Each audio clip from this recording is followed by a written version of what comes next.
नमस्कार फ्रेंड्स, मु प्रकाश आपन को स्वागत करुछि Odia all information YouTube channel को। आज बहुत बड़ गोटे खुशी खबर आसी। विजु स्वास्थ्य कार्ड बा नवीन कार्ड आज ठारू आरंभ होगा जाउछि। आगरो जो सब लोक मान पाखे राशन कार्ड थिला से मानको एही बीएसकेवाई हेल्थ कार्ड टी मिली सारी। किंतु सबुठारू खास कथा हैला एथर बिना राशन कार्ड रे मध्य प्रथम थर पई एही बीएसकेवाई बा जोटा नवीन कार्ड समस्ते पाई परिबे।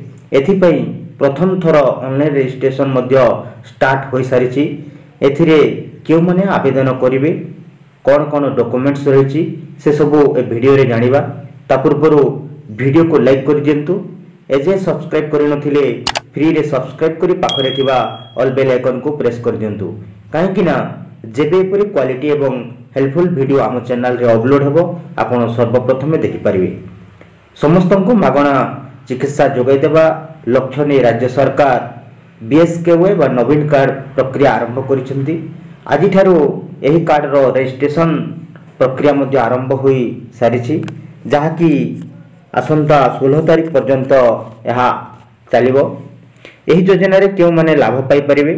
सरकारी कर्मचारी, पेंशन भोगी, अवसर प्राप्त कर्मचारी और आयकर दाता को एही योजना रो बाद देई अन्य समस्त को एथिरे शामिल करा जायछि। रजिस्ट्रेशन परे से माने जहा कि मे मास 1 तारिख रु एही योजना रो लाभ पाई परिबे। पूर्वरु जे माने एही बीएसकेवाई कार्ड पाइछंती सेमान को आवेदन करबा को पड़िबो नाही। पंजीकरण पई आवश्यक कागज पत्र परिवार मुख्यंक नारे पंजीकरण करिवे।